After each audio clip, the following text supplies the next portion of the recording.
As it is the Stephanie Miller Show. Welcome to it. 6 minutes after the hour. 1-800-STEP-1 through the phone number. Toll free from anywhere. Oh, we have a lineup of experts on many subjects today. Yes, we do. Former Minnesota Vikings punter Chris Cluey, Yay! who just settled. The Minnesota Vikings just settled their lawsuit with him. That's right. Lily, I don't know if I'm saying this right. Escalon Garcia, president-elect of the National Education. Eskelson. Right, Association. You said yes to her. I'll have a teacher here later to correct my grammar. Okay. She'll be here live in studio. She's here in L.A. And actor-comedian Carlos Salzraki for Coffee with Carlos in hour number 3. Yeah. Can she wrap your knuckles with a ruler like the nuns did? I have no knuckles left thanks to the nuns. There is nothing left. They're just like they're like mush. They're baby mush. my knuckles. Lily Garcia was once a lunch lady. She was a lunch lady. Although way hotter than any of the lunch ladies I saw the picture, yes. Let me just say. And funny, she said that's actually padding her resume. She said she was the salad girl. They didn't let her anywhere near the hot food. Oh. So with all the resume padding in D.C., I say good for her. I didn't know there was for tiers. setting that straight. She was not a lunch lady, salad girl. I didn't know there was a hierarchy over there. Yeah. And she's a folk singer. She's a former folk singer. We'll bring a guitar in. All right. Speaking of the children, because I believe the children of the future. Guess why you're here? Because there is I saw that email. Right? When you need a brony expert, who do you call? T-Bone. Friendship is magic. All right. Yes. This is we need some sort of helper music because Marie from Madison needs help. She should have queued up the your theme song. help specifically, both of you. Before we get to all the horrors of the world. Right. Yes, Ebola's back, beheadings, racial unrest, and first. Let's deal with Brony's first day at school. Right. That's why Lily is here because she's on a back to school tour here in L.A. Good. Back to school time, kids. Let's go. Why are they starting school so early now? I don't understand. They always do. Really? Yeah. They get longer vacations, I think, too. Sucks. What happened to August? I was still catching fireflies and doing God knows what. Whatever. Okay. Is that a type of drink? I thought fireflies only came out in the early summer. Did they stay till late summer in Buffalo? I don't remember. Anyway. I thought we'd start on a helpful, hopeful note. Okay. All the horrors of the world. Dear Steph, my son starts kindergarten tomorrow. I guess that must be today. I don't know. And for all intents and purposes, he is a brony. Explain for those of us that are new to this. Bronies are bros who like My Little Pony. Right. Okay. The animated series with the little horses or something. Ponies. Little horses are ponies. Yes. I neither have children nor am I really familiar with them. Okay. Travis and I went as My Little Ponies for Halloween. That's all you need to know. You've got the bridal path out back. You're halfway there. God. Okay. He has a 9-year-old sister and a 2-year-old sister and hangs out with women most of the day, so it's not surprising that these shows are what he's into. He's also heavily into Barbie Life in the Dream House and Monsters High. He strongly defends himself against his father's playful teasing as well as his grandfather's and uncle's jabs at his painted nails and his choice in TV shows. But I worry about elementary school land. Yeah. His passion is football, and he can give you a play-by-play of last year's Super Bowl. Russell Wilson is his idol. So initial boy topics I'm not concerned about, but as the year goes on, how can I help him or be prepared? I understand Travis is a brony. Does he, you, or Chris have any advice to quell my fears or advice I could potentially give my son if bullying becomes a problem? I have no advice for anyone because I am drunk and not a parent. Exactly. I could give bad advice like Dr. Laura. Oh, I'm sorry. That's just my opinion. With absolutely no degree in that sort of thing. I could do that. I could pull something freshly from my ass, but I won't. I'll let the expert. See? That's my skill. Yeah, what was it like growing up as a brony in Fresno? Did you see what I'm wearing? I see what you're wearing. I'm wearing my brony shirt. Yes. I saw that email yesterday, too. Do you have... Wait a minute. Oh, I forgot her name already. In Madison. It's Wait a minute. for Marie. Oh, Marie in Madison. Do you have some helpful advice? And if not, get out. No, I'm just... God, I wish I was an expert on these things. No, you know what? There are a lot of kids that are into it right now. I mean, I went to the... You can't even prevent Chris and I from bullying you, so I'm not sure how you're going to give any helpful advice. Mumbles? I just hold him out at arm's length. He may be muscular, but he's tiny. And he's swinging at me like a little cartoon character. What is your advice for the kindergarten brony? You know what? There are a lot of little boys that are into it. I went to Comic-Con. I've Right. showered a few times since then, so Right. that's why you let me in studio. Right. And I went to the panel there. It was filled with boys, girls, men, women. Well, that's because people. there they can gather with their tribe. In an elementary school in Madison, Wisconsin, He'll be with non-brony friendly you're bullies. not gonna be with your like tribe. Me, like me. But you know what? Here's what My Little Pony's message is all about. Oh, here we go.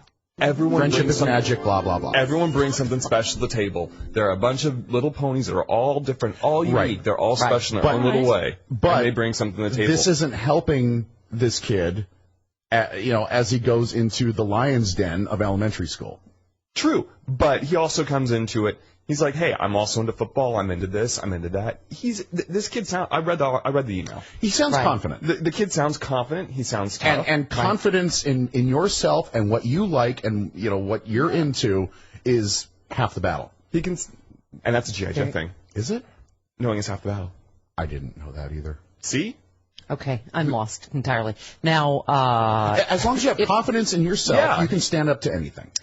I saw a movie about time travelers the other night on TV, and Chris, you and I, if we could time travel, we could go back in time and stop our childhood bullies, which we did not stop at the time. Yeah, Roman We could Gomez. Yeah, Carol Fisher. Anyway, not that we haven't let go. We're just saying. See, that's the thing. If you had it to do over again, then Yeah. you could go back. Although a couple of years ago, one of our listeners did some online sleuthing and came up with a picture of Roman Gomez. He's fat. All right, Roman Gomez is the one that called Chris fat, and now look what's happened. Overcompensation. All right. Well, thank you, Brony. I think that's some good advice. Look, this kid Confidence could in have a yourself. hopeful future in that he could work with a woman in her bronzed ass and answer the This phone is what you have from to look forward to, kid. right-wing whack jobs that just stumbled across the show. Well, yeah. Every kid should dream. But it might end like this. Okay. My dreams came true. I'm here now. My dreams came true. I'm here now. Here you are. Yes. Well, you know what? It helps to have a low bar. Well, there is that. I'm from Fresno. We didn't Lower expect your much. expectations. Yes, Fresno Low. doesn't have high expectations. That's why no is in the name. Yes. Can I grow up to be no? No. You I are flew from far and Fresno. fast from that city. If you could have, we would have called it Fres. Yes. But no. But no. That's what I learned in Catholic school. Does God answer our prayers? Yes. Just sometimes the answer is No. Computer says no. no. You think God sits at his computer and types that in? Computer says no. No. What can I grow up to be Carol Burnett? No. Computer says no. No. But you can talk next to your own ass in a little basement studio. That's what you can do. What was the name of your character for Halloween? Thunderlane. Thunder Lane. All right. I think that's all that needs to be said. His was bulk biceps. Just saying. All right, let's move on. Here's what you need to do. Go book Lisa Bloom. Go get her. Okay. Yep. Okay, thanks, Bernie. See ya. Okay. Friendship's magic. Blah, blah, blah. Blah, blah, blah, blah, blah. Okay. Anyway, I was seeing her on television Lisa last night. Bloom. Yes, she's very good. Okay. Gloria. Her mom is Gloria Allred, so she learned some lawyering. She did. See, that's what you grew up to be when your mom's Gloria Allred. This is all you get When your mom does naked handstands. Right, exactly my point. That's what happens. Thank you. This is how you end up, kids. Okay. Yeah, she asked an interesting legal question, though, in terms of this whole, everything that's going on in Ferguson and the investigation. She's like, what? I don't get by the way, when Ray Kelly tells you you're over the top and and your use of police force, which he did, we'll get to that. But but he was also talking about like letting this information out in dribs and drabs and releasing the convenience store footage without. Yeah. But what she was saying is, where is this cop? Why hasn't he made a statement? Right. And she said now he's had time to hear what witnesses are saying and the results of the autopsy. And she said, legally speaking, I mean, he would now have time to sort of arrange his story around right. Craft an alibi. Right. And I think that's been part of what all this unrest is about, is where is he? What is his statement here about, it's like... There's no transparency. Right. When you're hearing... And again, I don't know if this has been corroborated, but I know there are some outlets that are saying the convenience store footage is misleading in that I don't know if that is true. It is out in some outlets that only one there outlet is more of it that shows him paying for some cigars, and then I don't know. And then there was a dispute over how much he had that it didn't cover what he wanted, and so he left some. But it is clearly prejudicial to just release that. Yes. And meanwhile, we have no, again, statement from this cop. I guess they're going to start the grand jury proceedings. He was already interviewed for the grand jury yesterday. Okay. But what they're saying is this could take weeks or months. And so in terms of the unrest in Ferguson, I don't know what that means, because this is part of the problem. As you said, it's a reaction to the lack of transparency, and all you know is there's an unarmed black kid dead again in America. And again, and I think the president, others are trying to be careful, because that's the problem. Before an investigation is complete, you don't know all the exactly. And so that's what I think is. And obviously, if you already have mistrust of the authorities, this is just making it worse. And anyway, so, all right, so a lot of, we will talk about that, what's happening at the grand jury, much more as we continue. And Chris Cluey coming up at the bottom of the hour. Yay! Yeah, as we continue. He's a beautiful sparkle pony. Yes, he is. Or beautiful, a lustful. Never mind. No. All right. No, he's not bad. 17 minutes after the hour, right back on the Stephanie Miller Show. It is the Feed the Right Wolf. Feed the Right Wolf. There's two wolves in you. Feed the Right Wolf. I only got one in me. All right. You do. You just have a bad wolf. I have more of a bear. 22 minutes after the hour. 1-800-STEP-1-2, the phone number. Chris Cluey has reached a settlement with the Minnesota Vikings. He talks to us in just a few minutes. All right. So we were talking about what is happening in Ferguson. This is sort of what Lisa Bloom was talking about on the TV machine last night. Yes. We'll see if we can get her on. Friend of the Stephanie Miller Show. Awesome lawyer. But she was talking about, this is part of the, when you release stuff in dribs and drabs, you were saying whether it's convenience store footage or, and even that seems confusing, in that, the convenience store is saying we didn't call 911. So I think there is some confusion as to what happened in the convenience store. Not that this should have anything to do with what happened to Michael Brown later, but, at any rate, I mean, all of this is, but it could taint the jury pool is the point. And as she was, and there's an effort to taint the jury pool going on right now. Well, it's the same, and we recognize it. It's like the thugging of a victim. Absolutely. Like Trayvon Martin, in terms of there might have been marijuana in his system. Things that, again... And Greta Van Susteren irresponsibly saying that he could have been driven crazy to do this sort of thing because of the marijuana in his system. It's like, come on, Greta. Oi. Okay. Well, also because it just seems like preliminarily that sort of speculation doesn't match up with what seems like common sense. Right. I mean, it just... Again, I don't know. I guess we're speculating as well, but I mean, the fact that the story is that a cop is armed and he's firing at you, you're going to rush toward him. It just, again, but this is also what she was saying is the problem with not having a statement, or it doesn't seem like there's been any public information about what the cop's story is exactly. So now he has time to hear all these witnesses or hear, the autopsy results and craft, responses to them. Because, by the way, one of the experts was saying the same thing you did about autopsies, that, the science is pretty entry, exit wounds, etc. But, what you draw from that about the nature of the wounds can be somewhat, not subjective, I guess, but, it can be somewhat subjective. Yeah, I guess. Anyway, but despite the chaos, the investigation about the shooting death of Michael Brown is going smoothly, according to the U.S. attorney, is what he said to Time magazine. But, the headline is disclosure of details could ruin the investigation. I mean, again, whether it's tainting the jury pool again or, as I was saying, this just seems the whole thing has been done so sloppily. Yeah. FBI agents have successfully canvassed the area around the shooting scene for witnesses and are sharing what they've learned with St. Louis County investigators. An autopsy by this is the third one now, I guess, by the top U.S. military forensic examiner was completed Monday, and physical evidence is being analyzed. There are no plans, however, to make details of the investigation public before the information is presented to the grand jury, a process that could take weeks or months. Right. So I don't know what that means for what's going on the ground right now. The investigator acknowledged the tension between the needs of investigators and the demands of the media and protesters. The modern 24-hour news cycle hampers law enforcement's ability to conduct a successful investigation. Right. He said because hasty or partial releases of information can taint the testimony of witnesses. And that's a good point, too, because now the problem is then there's distrust on both sides, and other people are going to go, oh, well, of course it's a black person. They're going to say they saw this. And it becomes racially charged, and it becomes, and then you can tell from the reaction of some of, like, the right-wing media that they're just assuming, oh, those people are lying, and the cops telling the complete truth. They're assuming that those people are lying because they look thuggish. I mean, all over, Twitter yesterday I was seeing that a lot of people saying, I think he panicked, this cop. It's, from, again, absolutely witness testimony, if it's accurate thus far, that he panicked. And then somebody on Twitter said something, I thought accurate. They said, when you get a badge and a gun, you lose your right to panic. I mean, that's what police training is supposed to be. Right. Anyway, so they will likely present the information to the grand jury, which will decide whether to indict Wilson, the officer. If the officer is cleared of wrongdoing, results of the investigation will become public record under Missouri's Sunshine Law. If Wilson is charged with a crime, it's possible aspects of the case will remain secret until his trial.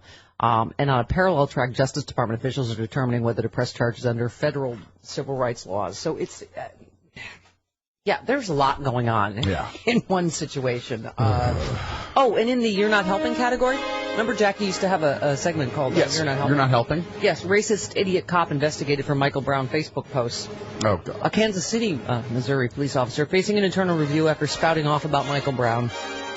On his personal Facebook page, one of his posts was a racist meme, and the other used a photo that's been circulating as an image of Brown, but actually shows a man accused of a killing in Oregon. So remember that with Trayvon? There was a fake picture that was not him, but it was clearly, meant to be, racist and scary. They're using the wrong pictures of Trayvon. This is what he really looks like, and it was not even him. Right. I mean, this is the exact... It's the thugging of the victim. There you go.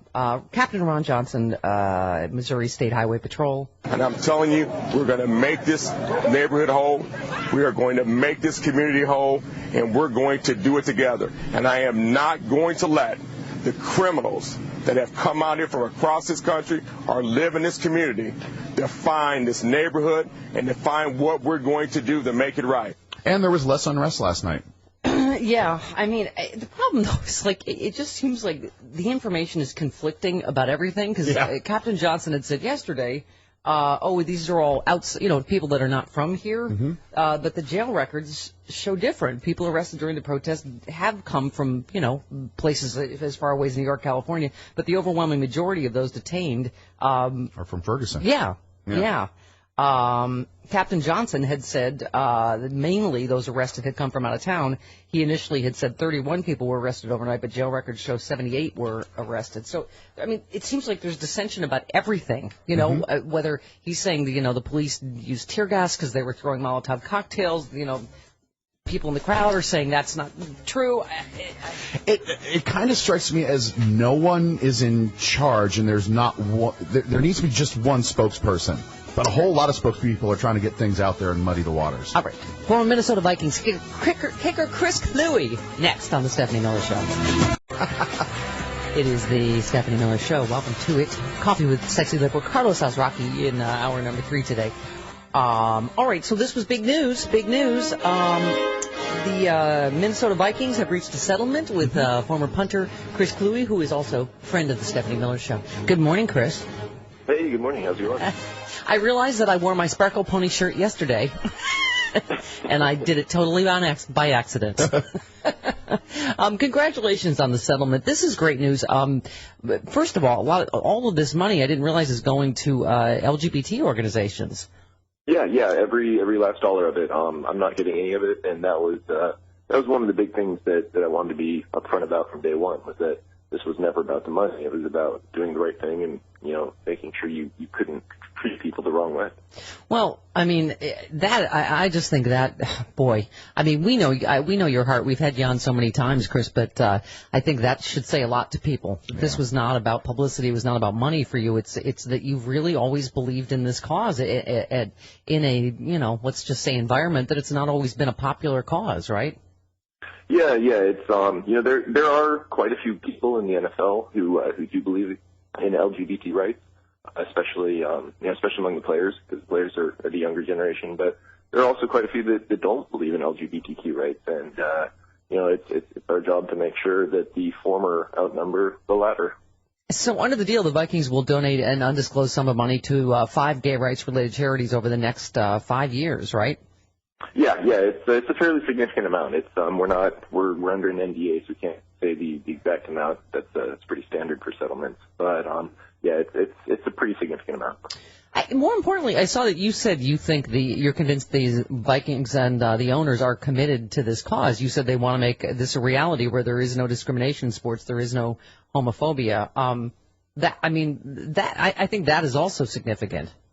Yeah. I think Mark and Ziggy Wolf and the Wolf family in general, they are committed to ridding sports of homophobia and committed to ridding the Vikings of homophobia. And I think it is important to them. It is legitimately important to them. And we'll see what they do going forward, but I think they want to be leaders on this.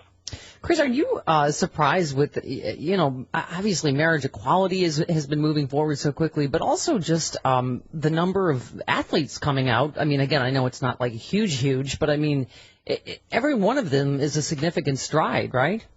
Yeah, it's great. I mean, you have the kid at Arizona State, right? I think that. Yeah. Yep, absolutely. And it's fantastic because what that does is it makes it easier for the next person to come out, and then easier for the next person to come out, and really, we are making these great strides, but we're not going to be done until everyone is free to play without worrying about what their sexuality is, just like everyone's free to play today without worrying about what their skin color is. Right. Yeah. I mean, certainly there's been some parallels there, but I think, it is interesting too that there shouldn't be sort of these stereotypes, but it is interesting how many of, some of these guys will say, well, when I was growing up, I didn't see anyone that looked like me, meaning, the implication being like, oh, a big manly macho athlete couldn't be gay, Mm-hmm. So, and I think that's why it's important that we show that there are such a diverse array of people who play sports who also happen to be gay. I mean, it doesn't have to be the effeminate kicker who, you see over on the corner. Right. Like it can be an offensive lineman. It can be a linebacker. It can be anyone. Yeah. Well, I mean, that's what I think is one of the biggest things is sort of shattering these the stereotypes. We just read a letter from a woman who said her son is likes My Little Pony, and which a lot of boys do. That's but again, just concerned about bullying, and he's starting kindergarten today. And I thought, like, boy, it's not like this goes away in terms of people's fears, because people have been bullied since beginning of time, right, for appearing different in any way. Yeah, I think that's kind of inbuilt into the human psyche is that fear of the other, that need to kind of form almost tribal groups and define the world as us and them. And really what we have to get past is that idea that there is an us and there is a them, instead of just there being an us. Yeah. And hopefully more and more people start to realize that. Yeah. Interesting, Chris, we're having you on today. Chris Lavoie, I don't know if you read this, and I know this is an outlier, but it's just so heartbreaking. I was reading in the LA Times yesterday, there's I believe he was 8 years old, little boy tortured to death by his mother and stepfather, but because they perceived him to be gay. And he was, you don't even want to know what was done to this kid before they ultimately tortured him to death. But I thought, as much work as we've done, you read heartbreaking stories like that, right? Yeah, and that's the stuff that really we need to stop is the fact that parents out there still think it's okay to harm their own children or let their own children come to harm simply because of their sexuality. And until we finish getting rid of that, then there's always going to be work that we have to do. Chris, you obviously, we've talked about why you started this, but it seems like when I was reading a lot of stuff in the lawsuit, a couple of the guys you worked with really said some incredibly incendiary things in this day and age we're in about gays, right?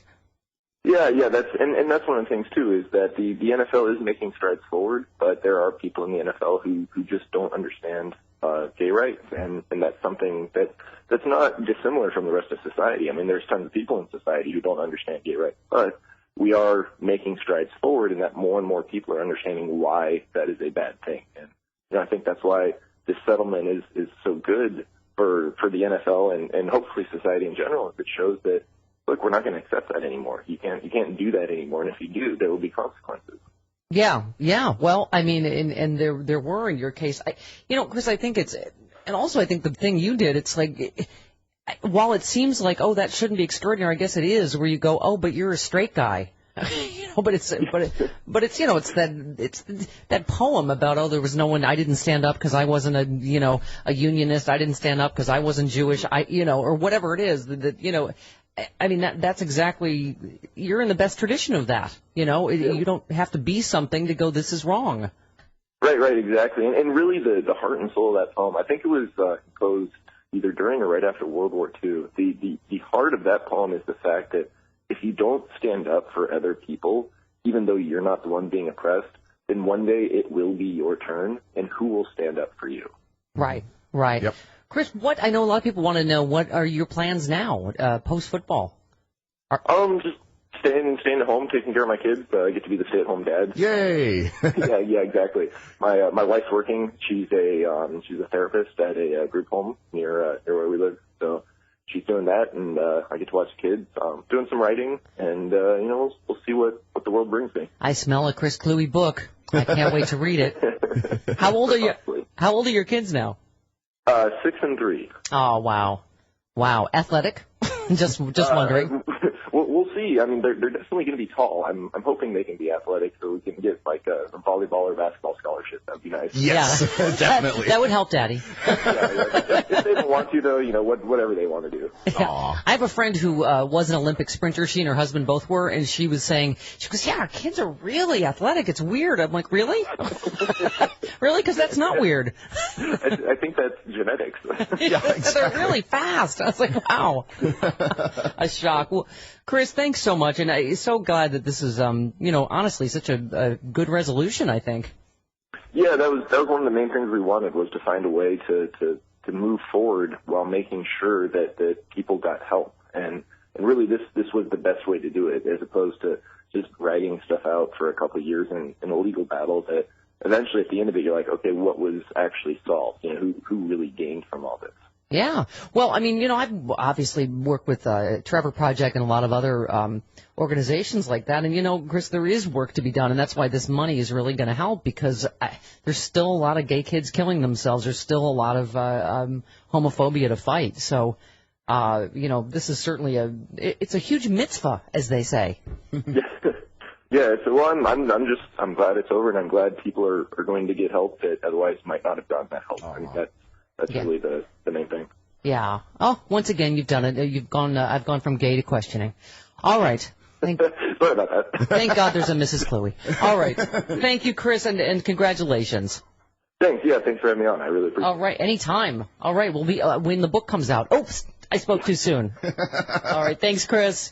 Yep, sure thing. All right. There you go. Oh, Bye-bye. I get a kick out of him. Because he's a kicker. Hey, he's a kicker. I do. He's cute. Yeah. Okay. Larry in West Virginia, you're on the Stephanie Miller Show. Hi, Larry. Hi, Stephanie, Hi. and good morning, Chris. Hi. I'm a retired prosecuting attorney. Oh. And for 23 years, I was a prosecutor. For 7 years before that, I was a criminal defense attorney. Ooh. So I've been watching. You like to listen to both sides, literally. Well, I've been on both sides. Yes. I've been watching these events in Ferguson pretty closely, and think I might have a little something to offer to the conversation. Okay. Go ahead. The district attorney is going to convene a grand jury, and that the officer, the policeman, Mr. Wilson, right, will have a chance to address the grand jury, which is pretty unusual, but it does happen from time to time. And but what concerns me is, of course, the grand jurors will get a chance to hear his story, which is fine. But there are reportedly 3 eyewitnesses to this, and they've never been questioned by the police. Yeah, that's the first thing, Larry, we were talking about on the show that just doesn't smell right about this. When you have witnesses, they say the police don't even want to talk to us. I mean, again, isn't that part of police work, that you can determine whether you think a witness is lying or is it, misconstruing events? Well, yes, absolutely. And you can't have... But I mean, but why wouldn't they? Let me just ask you as a prosecutor or whatever, why wouldn't they interview them? Are they just assuming they're lying because they were friends of Michael Brown or something? No, I think they may be afraid that they're telling the truth.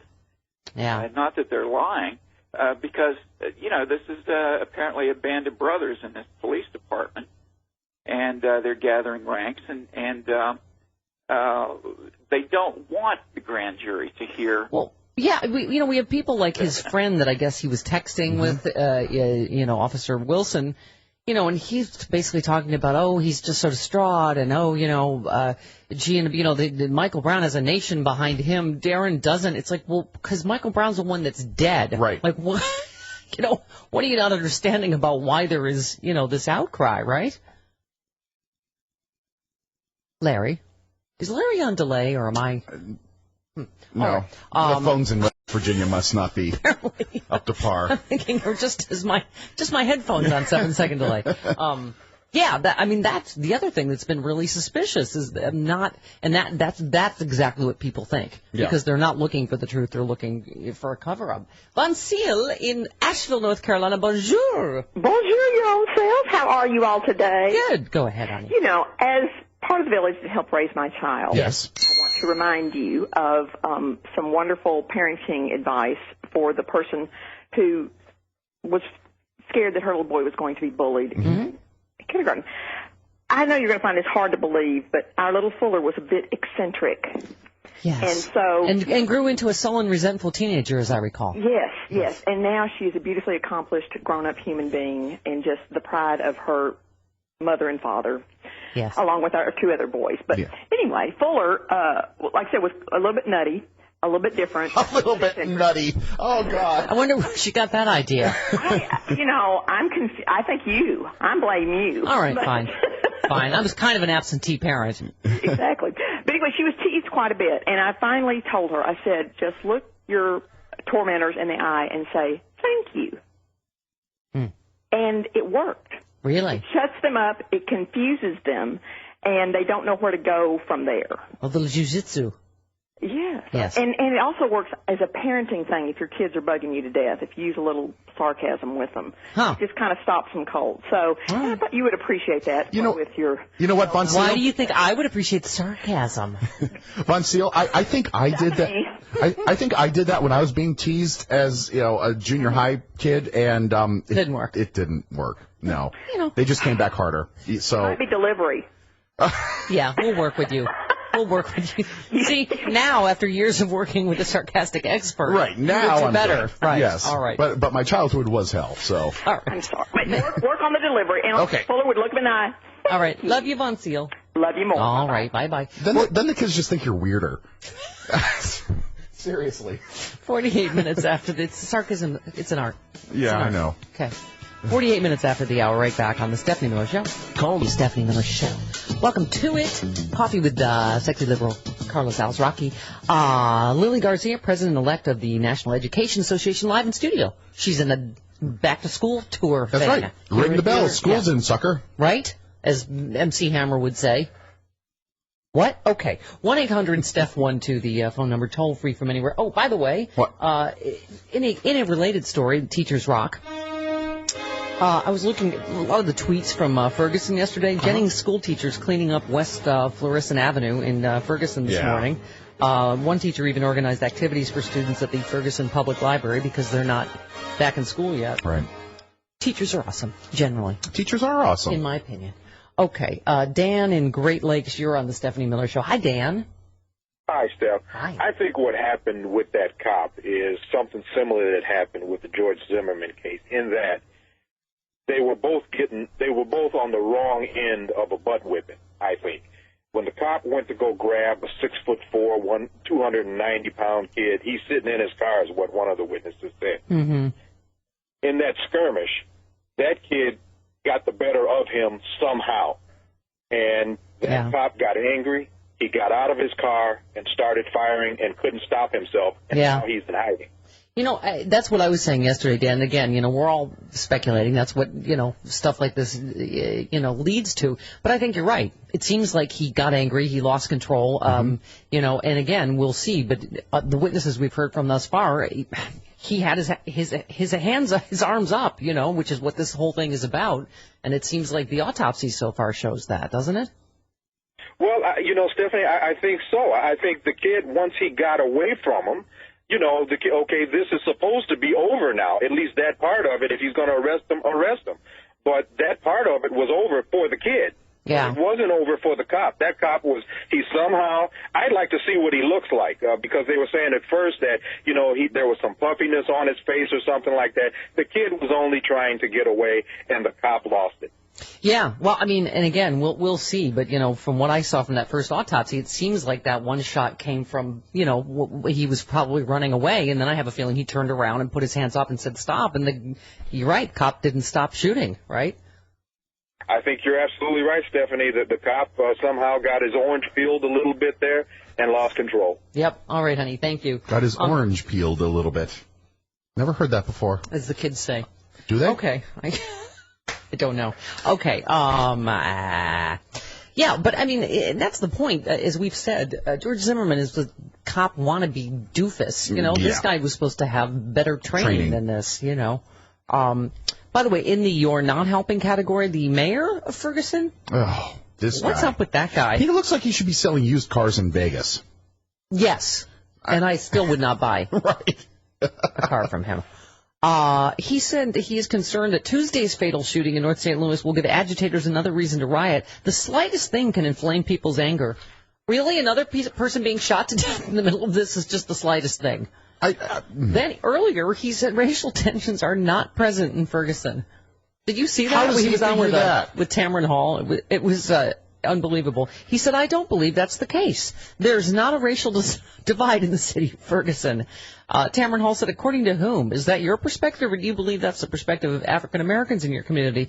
That's the perspective of all residents in our city. Absolutely. Every single resident in the city. There's nothing more to see here. Move along, and we have always been at war with East Asia. Wow. Really? That's he conceded there needs to be more done to diversify the police force. Do you think?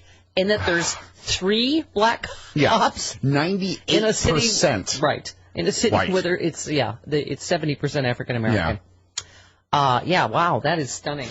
Thanks for paying attention to what's going on there. He's kind of a doofus. Have you seen him give interviews? Yes. He's doofy. And I would not buy a car from him. You are correct. Shannon, and I would not have bought my Dodge Dart from him that I was dumb enough to buy in high school that had no shocks. Okay, Shannon in Madison, you're on the Stephanie Miller Show. Hi, Shannon. Hi. So I wanted to just share, I have my son was 12 at the time, and he came up with the best strategy for dealing with when somebody called him gay one day in school. And I want to share it because everybody should remember. Okay. He basically just said, prove it. Oh. I think, I remember using that. How'd that go? Didn't work. Okay. Well, you just did not have good delivery. I guess not. All right. 58 minutes after the hour, right back on the Stephanie Miller Show. The Stephanie Miller Show, welcome to it. Oh, well, there's another in the you're not helping category. What? Huffington Post headline, veteran cop, if you don't want to get shot, shut up, even if we're violating your rights. Yeah. 17-year veteran of the LAPD says, has a suggestion for victims of police violence. Searching for someone to blame, look in the mirror. I'm a cop. If you don't want to get hurt, don't challenge me. Oh, all right. Well, that's... Wow. That's simple. All right. Oh, a little love letter. Because we need to, lighten the... wow. Hi, Mama. This is from Ron in Chicago. Hello, Ron. Hello, Ron. I'm just saying, being polite. Thank you. Yeah. As a StephCast subscriber, only $4.95 a month if you buy a year in advance. What a good idea. One of my favorite ways to listen is to stream your podcast during my daily commute to and from work. Okay. What a dandy idea. As you can see from the attached photo, my car tries to helpfully find some artwork to accompany anything that's streaming. Yes, this... I never knew love like this before. It's a picture of Stephanie Mills. That happens a lot. You remember somebody called in, they were sitting next to a couple at the Chicago Sexy Liberal show that thought they were at the Stephanie Mills show. Concert, yeah. The good news is, happy ending. They loved it. They enjoyed the show, although I cannot sing at all, and I was not in The Wiz. Was Stephanie Mills in The Wiz? Yes. I thought that was Diana Ross. Yes, I believe that she was. Okay, I could be wrong. Someone Google it, let me know. Maybe. Okay. But Maybe she on did Broadway sing or Never Knew something. Love Like This before. Okay. She's a very good singer. I remember Diana. I am not. Diana Ross was way too old to be in The Wiz. Way too old to play Dorothy. She can never be as good as in my favorite movie of all time. Mahogany. Okay. Do you know where you're going to? I do know where I'm going to. Because when you look behind you, there's no open door. What are you hoping for? Oh, what's your favorite scene? Is it Billy D. Williams? I'm not doing it. Billy D. Williams. I'm not doing it. Come on. No. Look, there's too much tension. People will think anything with any racial element to it, I'm not doing it. No. Do it. I'm not doing it. Do it. Do it. I can't remember how it goes. Do it. Go on. I can't remember how the scene starts. Hang on. You're a loser, Brian, and nobody loves you. Oh, I thought somebody does. No, nobody does. Nobody. They end up together at the end. It's fine. It all works out fine. And she drips the candle wax on her chest. Exactly. Yeah. Okay. Mm-hmm. I remember that from the trailer. Never seen the movie. Just saw the trailer. Remember that. Okay. Yeah. All right. Fred in New York, you're on the Stephanie Miller Show. Hello, Fred. Hi, good morning, Hello. and Chris. And when are you going to be 3 hours back in New York again? I know it, right? Get me a station in New York. Do it today. I need you 3 hours a day. Okay? Thank you. So, Well, you should get yourself some Sirius XM radio, and we're on for 3 hours. well, I like to watch. Oh, wow. Really now? Well, then you can get the video cast. Go to StephanieMiller.com. StephanieMiller.com. We stream it right there. Okay, very All right. good. All right. That's why God invented smartphones, so you can see me. Okay. I heard a commentary during the week this week from Ferguson made by, I forget it was a pro-con or whatever. I can't remember the commentator. Essentially expressing the idea that they weren't saying that you can't trust the honesty of the viewpoints of eyewitnesses who are of a particular race, in other words, which shall remain nameless. But that, in other words, they're prone to misperceive events and sequences and that kind of thing. Yeah. But somebody actually made that comment. Well, this is what happens when I think things are handled as badly as the Ferguson police have handled this. Is that now there's suspicion on both sides, and now people are like, take it a little bit further. Yeah. This idea. Back when 9/11 happened, somebody did interviews with 2,000 of the survivors, and so people were giving accounts of explosions happening throughout the building as they were fleeing for their lives, and even underground there were explosions occurring and all that kind of thing. And I discussed this project with a Southern law individual, right? Who, senior a little bit in years, whatever. And the comment that, threw me off my feet was, well, 60, 70% black, you just can't trust what, they were perceiving. It's not questioning their honesty, but, there is that thread, I believe, running through things. Yeah, I mean, which is not, that's what I was saying, is why haven't the police even said why they haven't interviewed these witnesses? Okay, if they believe they are not telling the truth, fine, but what... That's why I think Eric Holder felt it was necessary to go to Ferguson and do some investigating himself, to do a proper investigation. And I'm just reading online, just as we're speaking about all these, grassroots organizations are springing up to support the officer. Again, until you know what happened, what are you supporting exactly? Exactly. Michael Brown's mother yesterday. Michael Brown. We have to remain focused and we have to remain strong, and the violence needs to stop. When justice is prevailed, then maybe they'll regain their trust in the locals. But right now, it's really out of control. Yeah, this is the kind of stuff that's leaking out, according to text messages shared by his friend. This is Darren Wilson's friend, and published by the Daily Mail. Ferguson officer Darren Wilson, who's been in hiding Since because we were asking where is he, I guess he is there. He's in the area under police protection. He said he can't go out.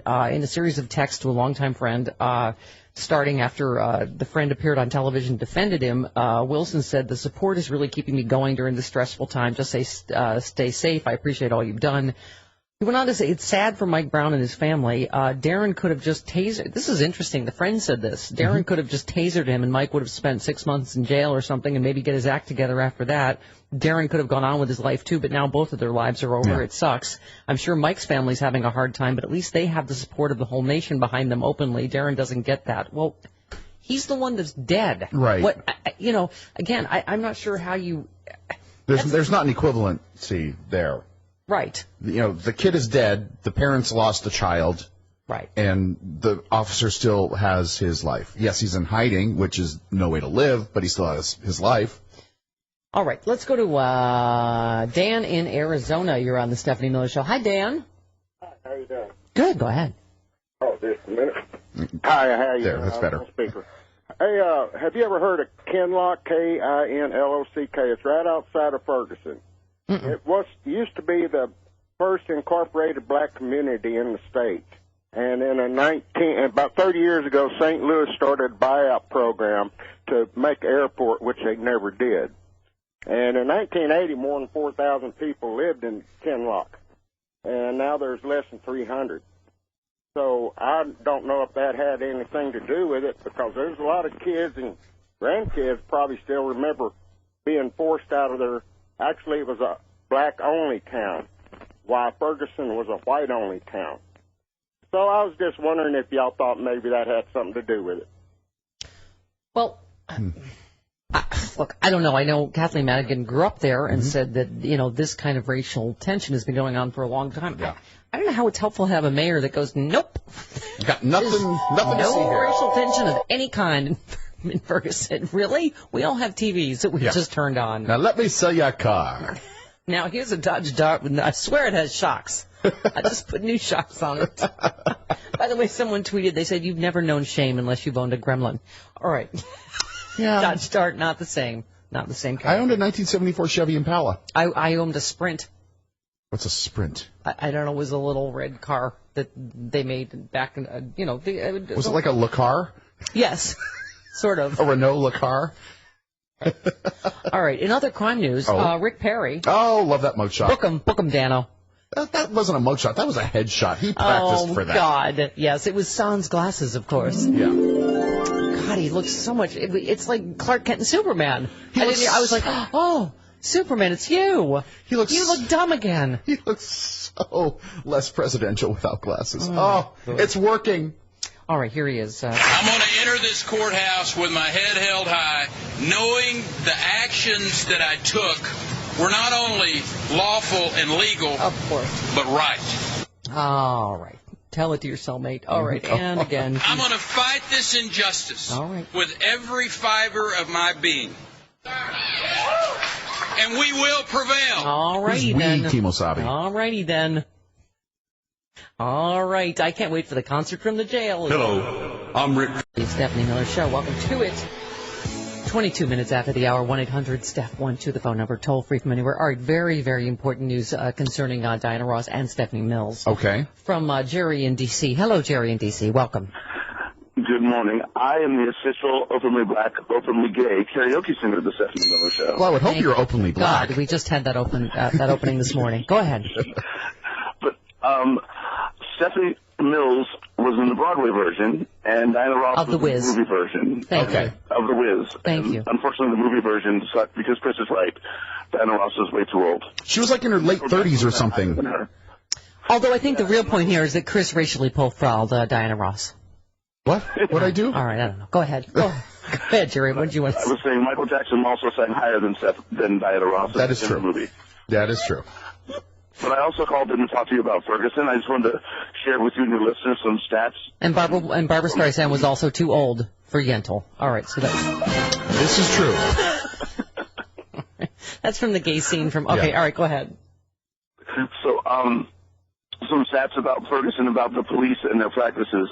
So, the African Americans make up 68% of the population of Ferguson. Right. But they're pulled over 86% of the time for traffic stops. Right. Whites in that city are 50% more likely to have contraband, some illegal substance or item. Yep. But African Americans are arrested 93% of the time. But the cheesy car salesman-looking mayor says there's no racial divide of any kind in Ferguson. Right. Right. But what that means is not only are blacks targeted, even though whites are more likely to be committing a crime, that means that whites are also being let go if blacks are being arrested 93% of the time. Yeah, absolutely. Yep, absolutely correct. Thank you, sir. More importantly, thank you for the very, very timely Diana Ross, Stephanie Mills information, the whiz-related information that we sought. Thank you. Mm-hmm. So I just pulled this offline. I was mentioning this. Does anyone find this somewhat disturbing? As I've said, I have loved this specific cop. Yes, you have. Still do.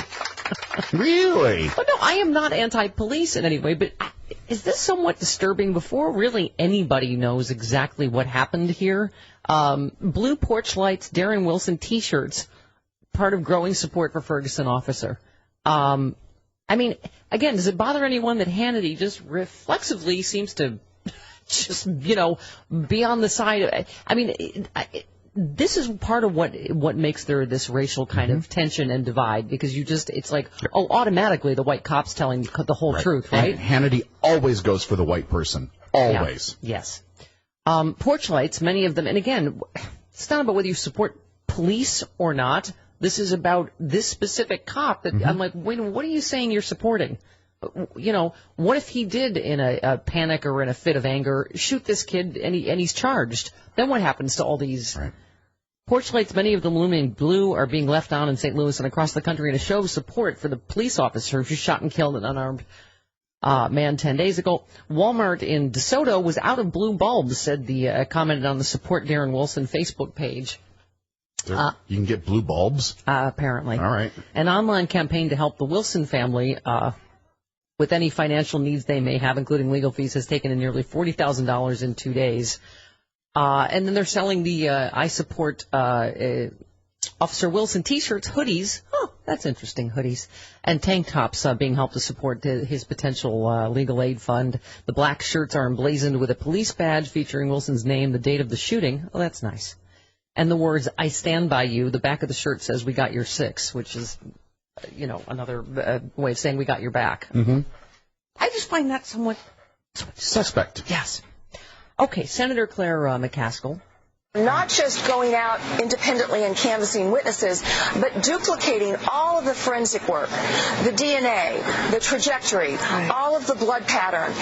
And there is some really technical forensic evidence in this case. Yeah, that's why she's supporting the Eric Holder investigation, so that everything can be duplicated and done in a non-biased way. And I was quoting legal analyst Lisa Bloom, who said last night, why didn't this cop have to give a statement right away before he's been able to now know all the witness testimony and autopsy results and stuff like that, so that he could presumably tailor it? Let's go to, where did we carry the four? Bernice in Santa Fe, you're on the Stephanie Miller Show. Hey, Bernice. Hi, Stephanie. Hi. The first thing I would like to do is, in honor of the song that just played by Kelly Clarkson, I want to say that our lives would suck without you and without the NEA. Oh, that's true. Oh, I've got the president of the NEA. She's in my kitchen President-elect. right now. What? President-elect. Because I just called to ask, what a coincidence. I called to ask if I could be the official communications director for Lily Eskelsen Garcia of the Stephanie Miller Show. Are you in my kitchen as well? No. Okay. I could be. I would love to be if Lily would hire me. That would be great. But fabulous. Okay, I've been president of the local NEA here in Santa Fe, so awesome. I'm a long-time counselor. Mm-hmm. And I've met her several times, including when she was elected at our national convention in July.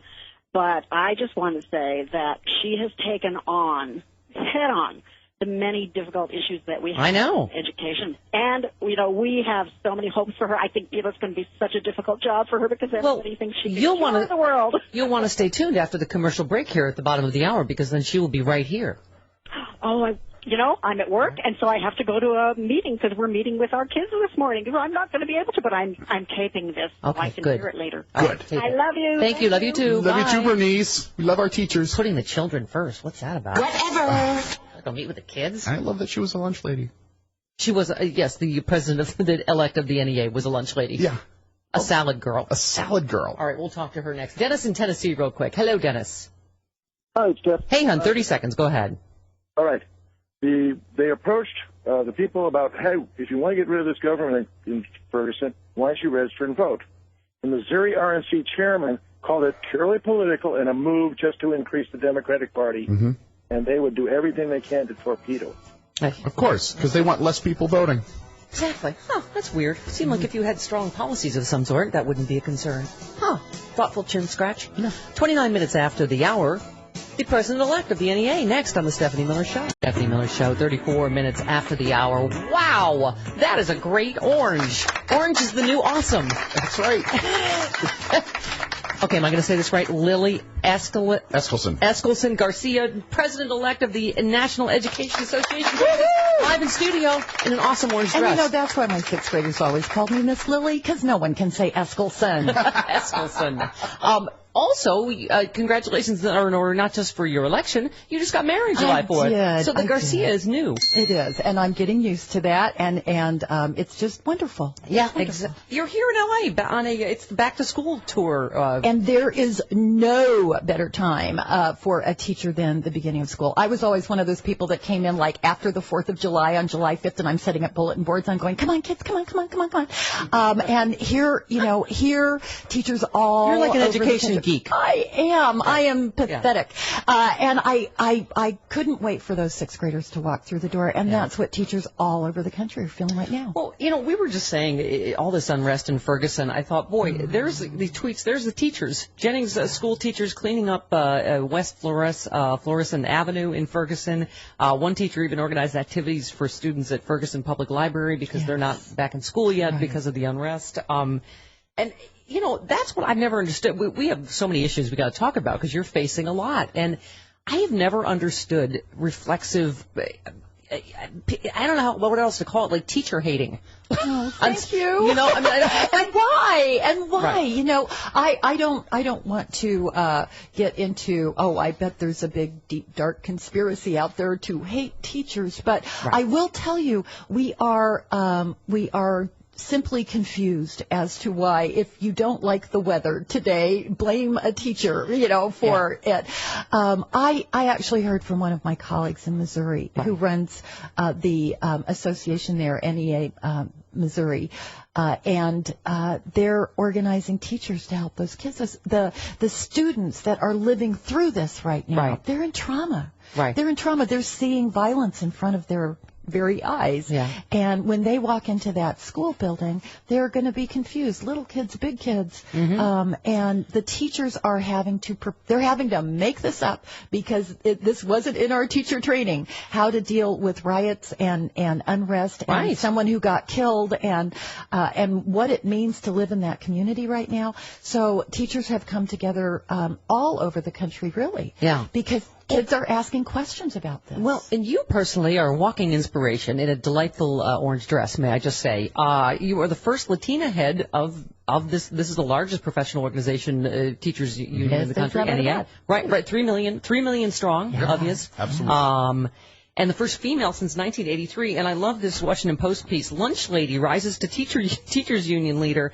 And here's honesty in advertising. You actually went on record as saying that was padding my resume. I was actually the salad girl. They wouldn't let me near the hot food. Yeah, I was not certified for hot food, but I had the hair, I had the hairnet and the little white shoes and the whole thing. And I have to tell you, I was a fabulous lunch lady because those kids, I didn't know everybody's name, so you just go, hey, cutie poop, eat those peas.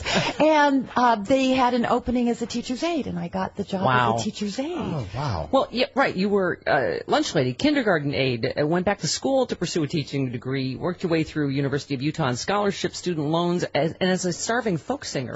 I just love that part. Yes, and I played in every bar in Salt Lake City, both of them.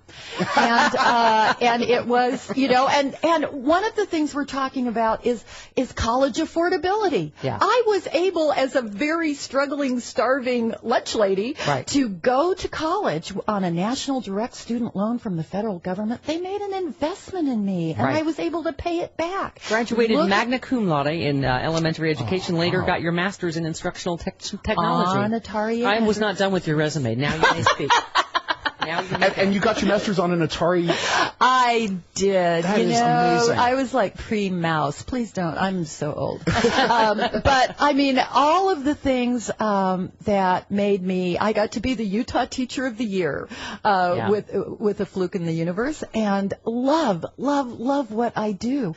And now what I do is I get to go out and advocate for our students all over the country. Well, let's talk about some of the issues, because I love you were saying that they're not used to your bluntness. Yeah. This is Washington Post. She's already fighting back with blunt talk, urging teachers nationwide to revolt against stupid education reforms and telling politicians to leave teaching to the professionals. Let's start. I mean, one issue at a time, but Common Core standards. Here's the thing. I was as suspicious about these Common Core standards as anyone, and then I did this radical thing. I read them. Right. You can actually put Common Core on an app on your phone, on your smartphone. Right. And so I'm going, okay, I'm a 6th grade teacher. Here's what, kids should know how to multiply double digit. Okay, I got that. Multiply fractions. Okay.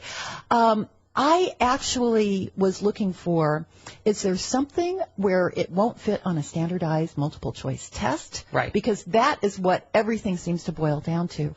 I actually liked some of the Common Core things, like, this is actually Common Core standard. It's just a statement. Listen to a persuasive speaker like Stephanie. Right. And put in your own words, summarize in your own words what Stephanie said. Yeah. The reason and evidence she gave. Now that is a higher level critical thinking skill. Yep. Right, but they're just suggestions, right? These Common Core. Why are conservatives so insane about them? Well, and here's the thing, because I'll talk to my own colleagues who will say, Lily, don't, drink the Kool-Aid. Don't love the Common Core standards. And I said, but they're just a description of what kids should be able to do. And no, they're afraid, and there's good reason for them to fear. There's good reason for all of us to tremble that some politician will take perfectly good standards and say, let's put it all on some multiple choice test, and we'll tell this 3rd grader they can't go to 4th grade, and this senior they can't graduate because they didn't get their quota of test score points. Let's say this teacher gets fired and this teacher gets a raise because this number of kids reach their... So they can corrupt perfectly good standards, whether they're Common Core or anyone else's standards, if you test them and use those test results for something they weren't ever supposed to be used for. I agree with you about leaving teaching to the teachers, because it just seems like everything, particularly in my opinion, the Republican Party has gotten so politicized. Like, didn't Jeb Bush, wasn't he for this? And now it's like they're trying to run him out of town on a rail because, I mean, I just feel like, and there was a time when this wasn't so partisan, right? I mean, Leave No Child Behind, it's like even the idea was okay, but then teachers I talked to said this became a nightmare of over-testing and underfunding. Exactly. And now what it has done, starting with No Child Left Behind, which, by the way, our kindergartners 12 years ago, when No Child Left Behind, or No Child's Behind left, because we are testing the butts off America's children, it comes full circle 12 years later. They're graduating this year. Right. Some of these kids have never gone to school at a time when there wasn't No Child Left Untested, and no one can convince me that their education was better for saying the only thing that we care about is your test score. Well, you said that your first priority is putting the brakes on standardized testing. Well, as it is described here, you say the country's in the grip of testing mania, and the quest for high scores is killing joy, narrowing curriculums, and perverting the learning process. And I'm holding back. Yes, I was holding back with that. Yes. No, say what you really think. Yeah, exactly. And people are talking about class size. I had 39 5th graders one year in my class. I know class size matters. I know it matters if they have textbooks. I know it matters if I can take them on the field trip. Those are all things we want to fight for. But if they cannot take this corrupting influence of using tests for these high-stakes decisions for kids, then nothing else we do will matter. So obviously, it's been kind of historic, Republicans and union bashing of any kind, unions of any kind, really. But they've obviously been trying to weaken teachers' unions for a long time. Private school vouchers, whatever they can do. But now there's an interesting, some Democrats, George Miller, I'm reading from the Washington Post, and Arnie Duncan, the education secretary, shocked teachers in June when they applauded an LA judge's ruling here about teacher tenure laws were unconstitutional. And you took them to task for that. Tell us about that. Well, the bottom line is things like tenure, it's due process. I've actually asked people, what do you think tenure means? Oh, it means you can't be fired. You can't be fired for any reason. Of course it doesn't mean that. It's due process that says after you've finished a probationary period and you've proven yourself and you've passed your performance objectives and all of that after that, and that takes years, if someone wants to fire you, they give you two things. Right. They have to tell you why.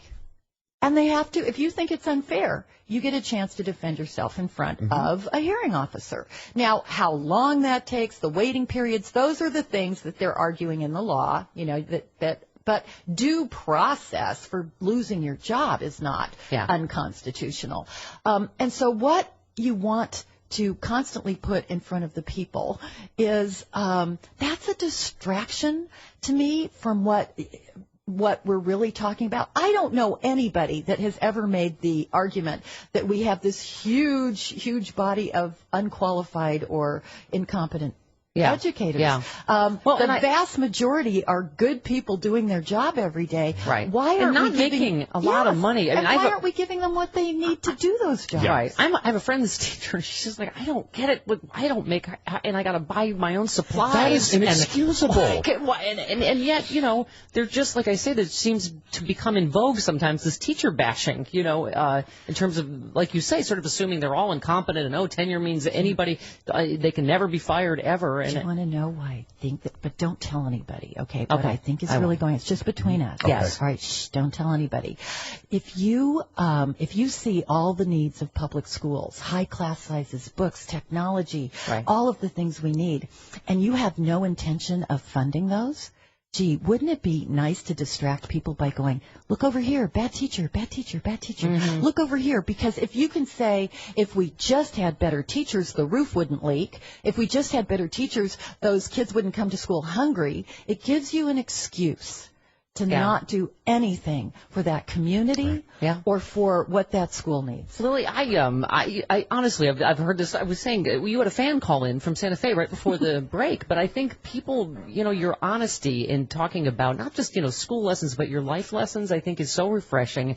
I hope you don't mind if I bring up this part of the Washington Post piece, because we've spent the whole week talking about Robin Williams, and it's been such a you hate to use teachable moment about such a tragedy, but in terms of depression, suicide, and all that, but you are in the Washington Post that talks about your first husband's suicide, and you've been very open about it. You were married 38 years. Right. And I love the part where you said trying to protect you, your coworkers at the union wanted to post a notice that just said he died suddenly. And you said no. You said no.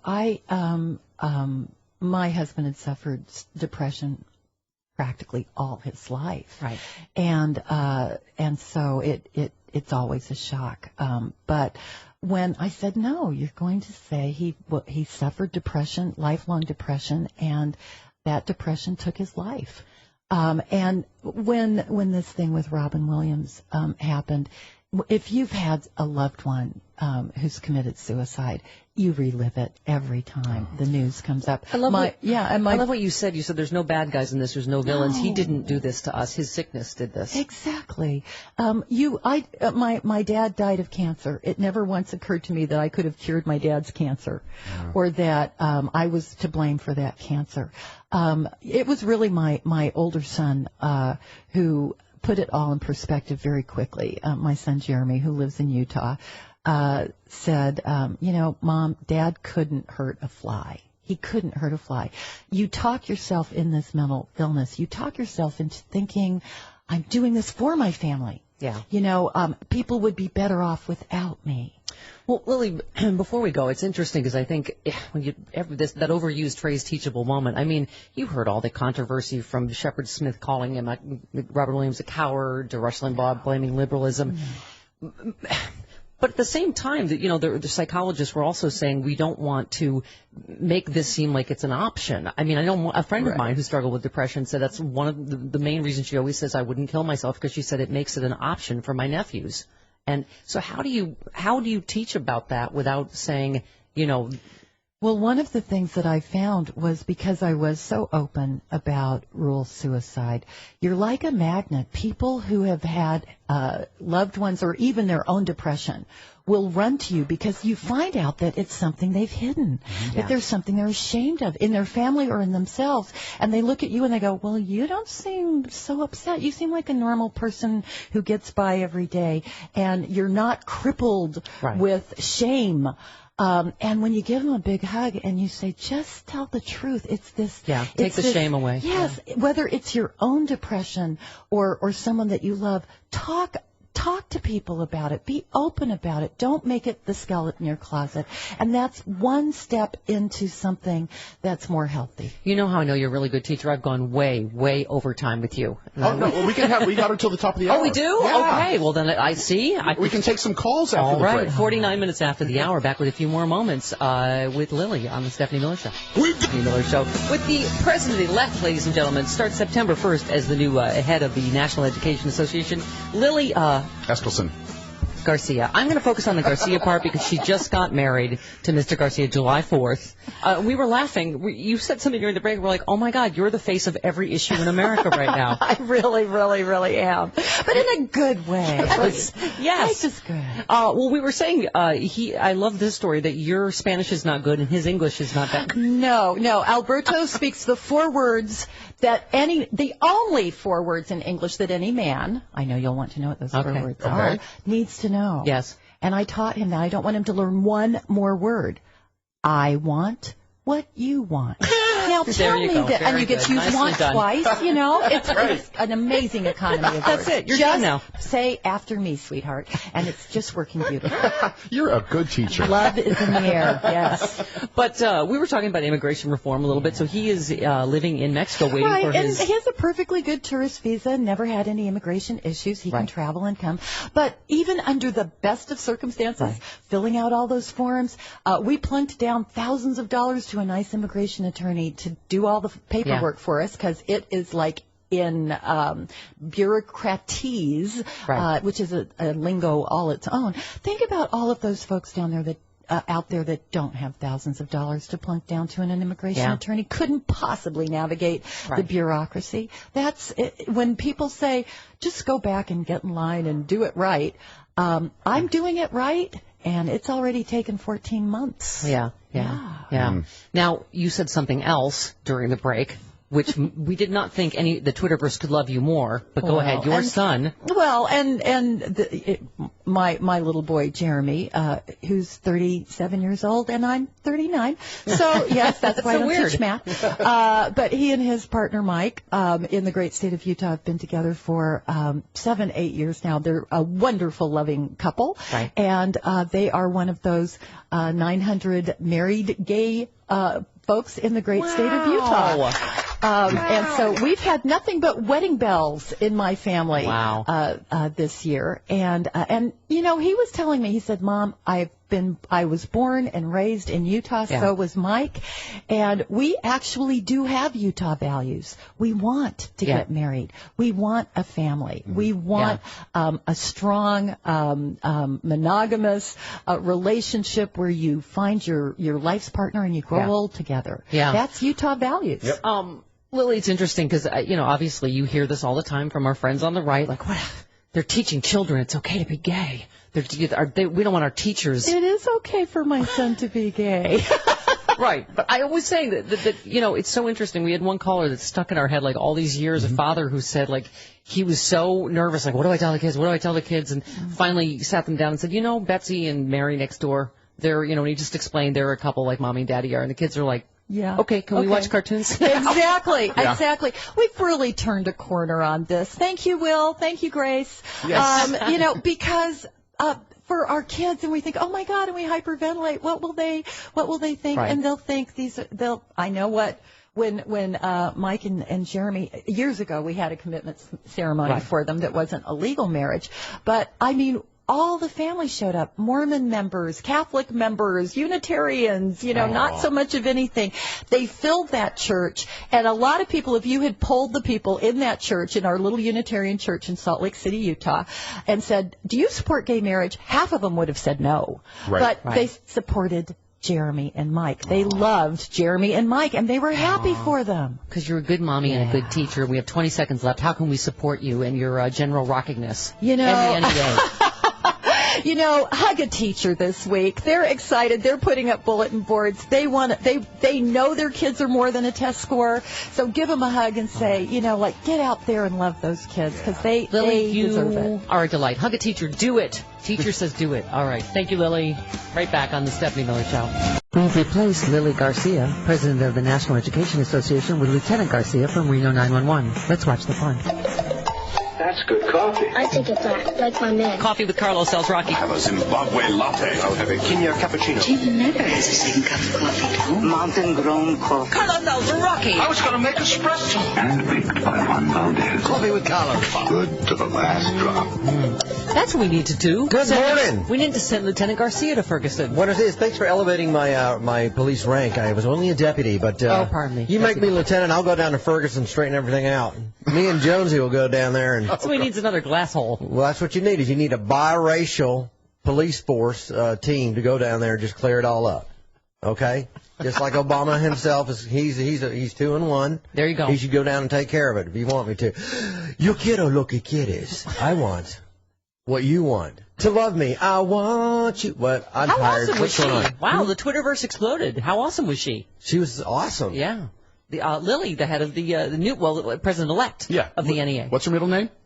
Eskelsen. Eskelsen. I can, it's easier to pronounce it as Dear Abby. I don't know why.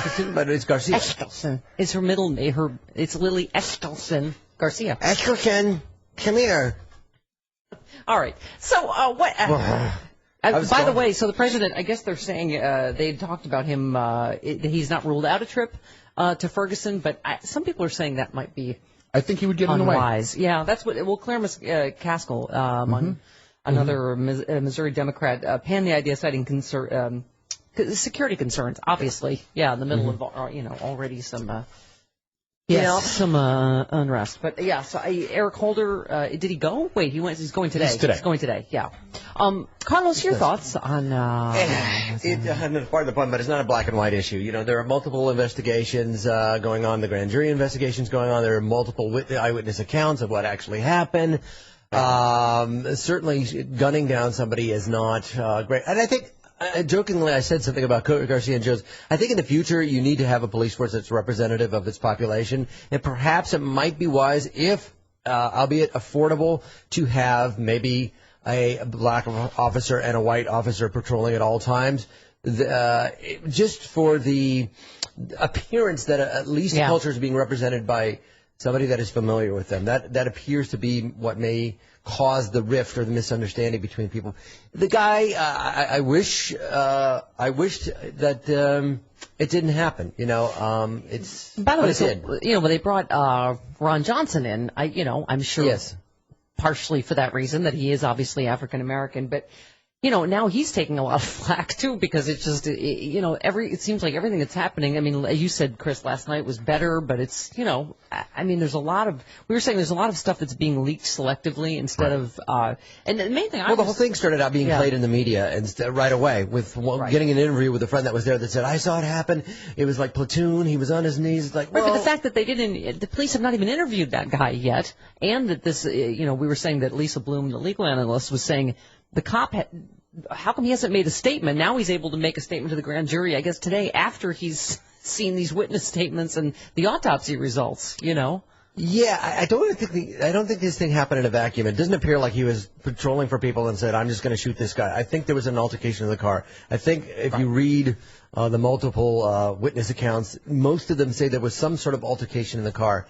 And again, those things may not happen if you have an officer that's representative of the population that it serves. Things can, and certainly more than one cop. Although sometimes, as we know in the famous "Can't We All Get Along" case with our friend Rodney King, that multiple people of the same culture can tend to get that group mentality, and things can go bad as well. So. So now we were saying there's even dissension about what's, there are different stories about what's going on the ground in the protests. So Ron Johnson, the captain of the Missouri Highway Patrol, defended the new rule that protesters can't stand. You saw all the pictures last night. They're needing to walk. They can't stand and congregate. He's saying it would protect community members. You're getting in the way of my tear gas follow through. He's saying it would protect community members from criminal elements who are trying to hide in their midst and cause trouble.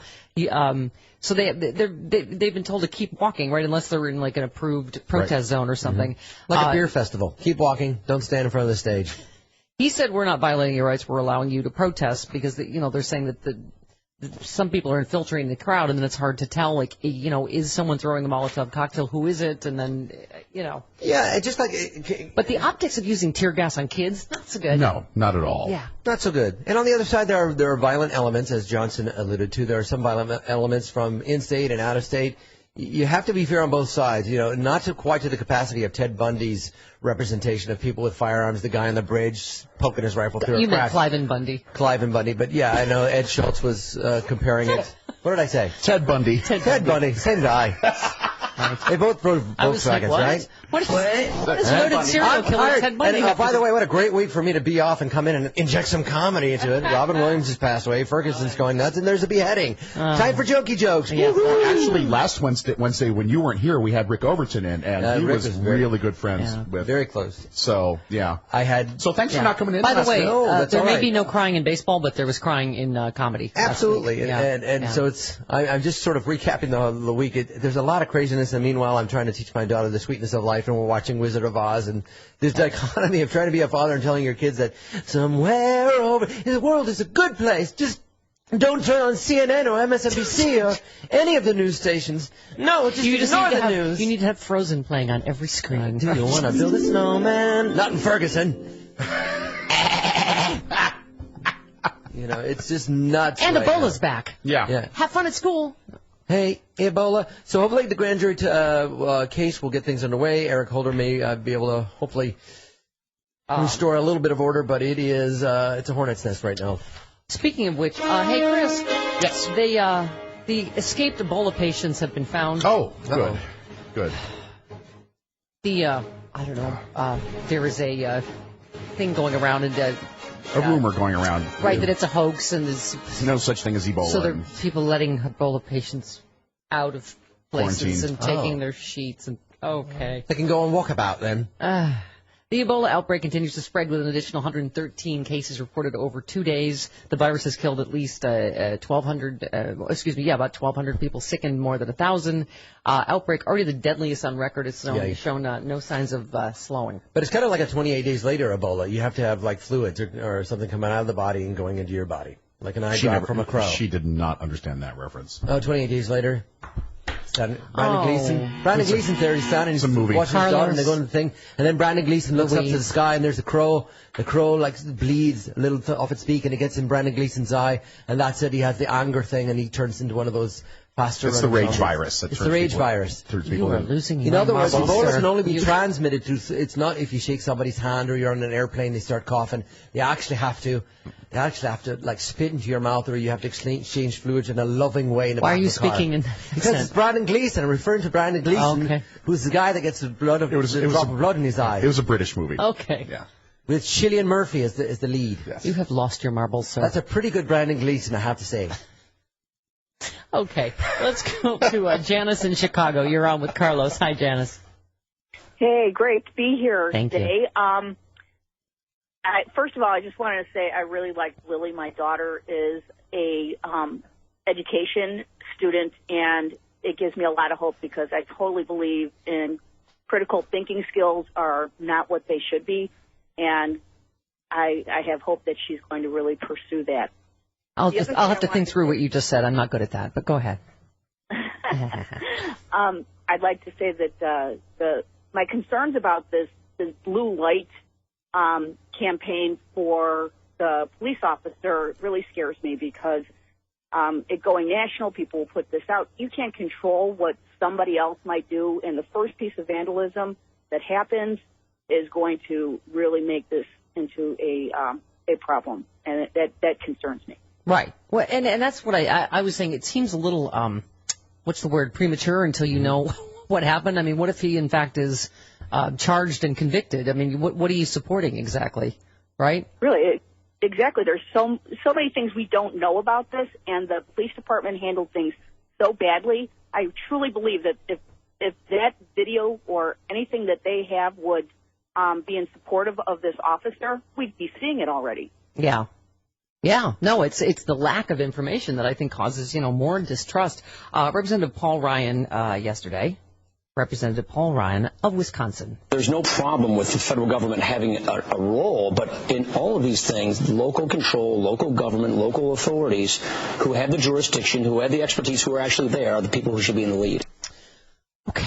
Well, obviously, it's because of how they've mishandled it that there is distrust of the local authorities. This is why there is rioting, because, it has been so selective, right? I mean, that's the thing. Is like, Krista, you said on day one, you're like, these people just want information. Yeah. Like when the first day Ron Johnson came in, was walking amongst people, talking to them like people, just trying to answer questions. They appreciated that so much. Yeah. Could I have some conspiracy music, please?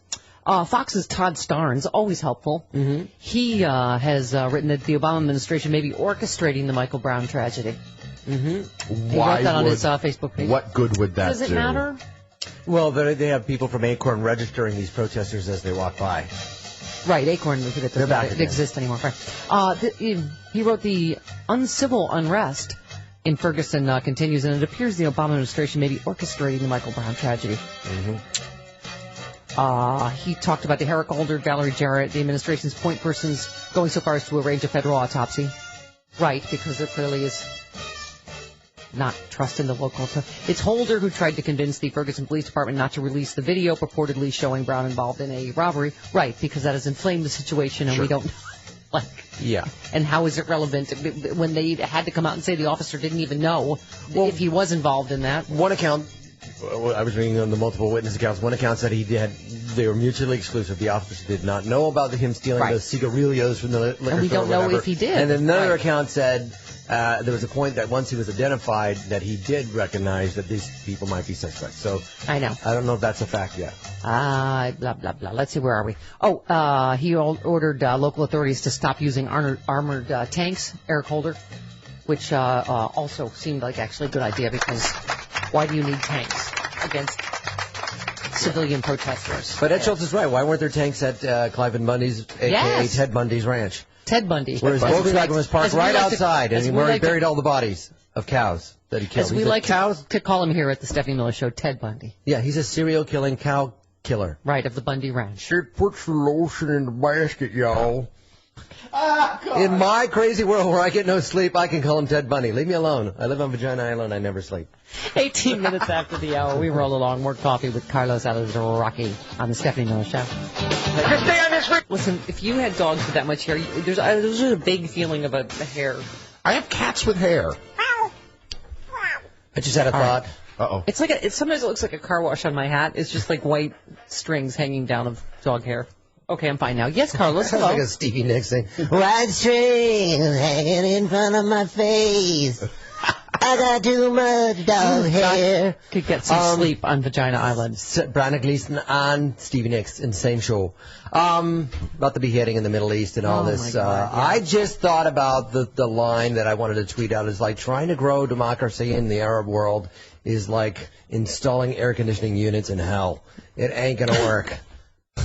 Yeah, this is just had to horrifying. A video posted by ISIL terrorists on Tuesday purported to show the beheading of an American photojournalist who's been missing since 2012. The group claims the beheading is a message to the president to end the American intervention in Iraq. And the New York Post this morning put on their front page a still from that video of the knife up against the guy's neck. That's irresponsible. That's absolutely not necessary. Yeah. We know what went on in the video. We don't need to see it. Yeah. It is horrifying. Yeah. By the way, interesting, the Pope said on Monday the international community would be justified in stopping Islamic militants in Iraq. He was asked if he approved of U.S. strikes against the Islamic State insurgents who've, forced Christians and other minorities to flee their homes in Iraq. And he said in these cases where there is an unjust aggression, I can say only that it is legitimate to stop the unjust aggressor. Way to go, Pope. From Argentina. Pope doing some poping. Pope Francisco. Okay. I love this part. He said he slowed down for the summer by reading more, sleeping more, and listening to music. What's on the Pope's iPod? One wonders. Man, Pope don't got 2 kids. That's all I know. As far as we know, the Mr. Pope, you're going to sleep. That's nice. Real nice. Good for you. You get to sleep. What's kind of light summer reading? What do you think? What's on the Pope's reading list? Reading 50 kind of shades, beach 50 shades of gray. 50 Shades. What? That's what everybody's reading. Everybody, that is somebody. A light summer beach read?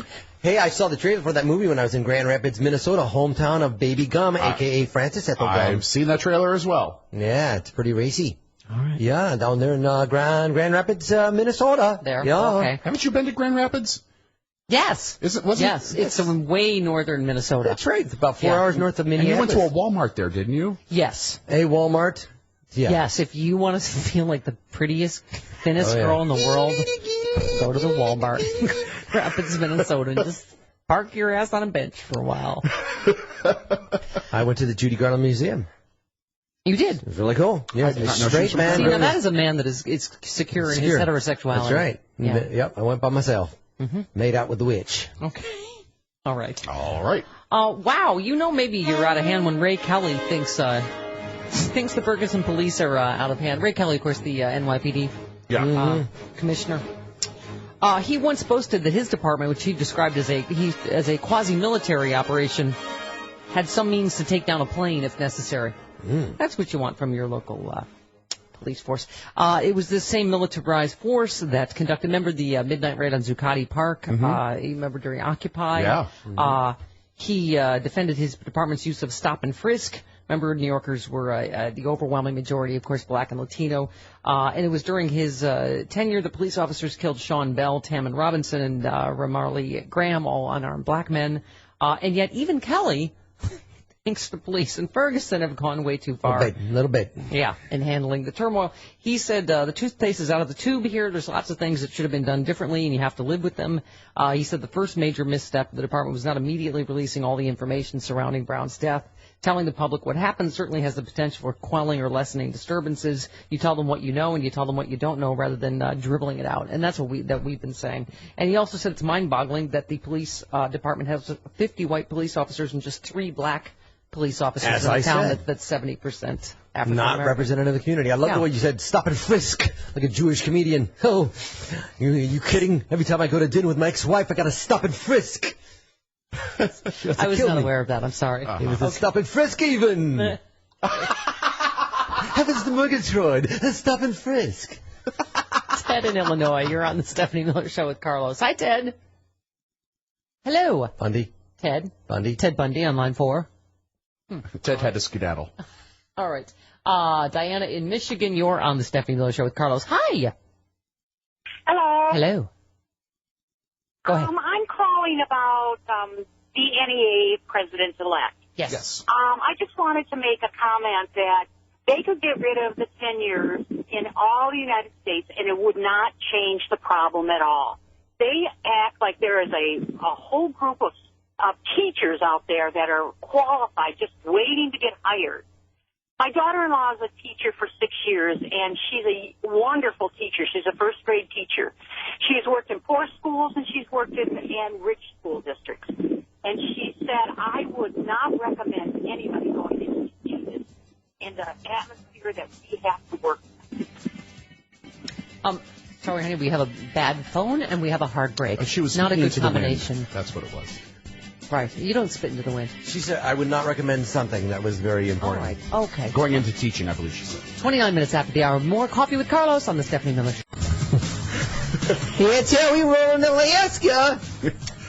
Carlos Al's Rocky comedian extraordinaire has escaped once again from Vagina Island. It feels good. Whole week of it. Sleeping in, I saw 4 movies. It's amazing. It's like, I've never been invisible before. I was just walking around. I can go here. And I can walk anywhere. I might even sleep in and take a nap. All right. 1-800-STEP-1-2, the phone number, toll free from anywhere. You were saying that you have to prevent them from watching any television anywhere because every story is bad news. Oh, my goodness, man. It's and literally, we are watching somewhere over the, we're watching Wizard of Oz, and everything's wonderful and so simplistic. And we live in an Ebola-free, racial strife-free paradise. Non-ISIS, crazy world. Yes. Yeah, it's hard to combine the two. We were at Rockin' Kids the other day in the mall there. Playing. What's Rockin' Kids? It's an indoor playground that you pay $9 for, and after 15 minutes, your kid goes, "I'm bored." We pay $9. Get back in there. Kind of sounds like a Chuck E. Cheese. No, it's just a bunch of toys and stuff. That was not $9 worth of fun. Get back in there. What sort of things are in the Rockin'? You got the slides and little racy cars and a bounce house. A bounce house is usually good for 15 minutes in and of itself. As long as it doesn't blow away. Yeah, no, it's inside, indoors, strapped down, and it's all air conditioned. It's air conditioned climate. No sunburns.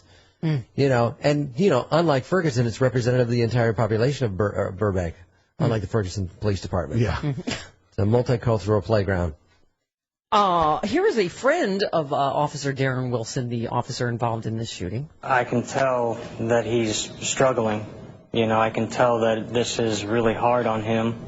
Darren's a good person, and people have just immediately jumped to label him as a cold-blooded murderer. Well, when you kill an unarmed person. Well, and the other thing, they were, again, this is selective leaking. Oh, he's really upset. And, somebody said on Twitter yesterday, if he's really upset, why did he wait? How long I can't remember the time he waited to call 911. I mean, there's been a lot of dispute about a lot of this. And how long that they just left this kid laying in the road, right? That part is not good. If the witness accounts are true that there might have been a struggle, I could see maybe firing a couple shots when you're panicked, but if a guy is backing away, no need to unload your clip. I don't... Probably. What I don't ever get, why can't you shoot to stop, to shoot someone's foot, ankle, whatever? I heard a reason once and it made sense. I can't remember that reason now. Let me try and Google it for you. Okay, thank you. Yes. Thanks, get on that. All right. I know what we need to, whenever there's a right and wrong situation, we need to hear from Carl Rove, I would think. Before. Why? Mm-hmm.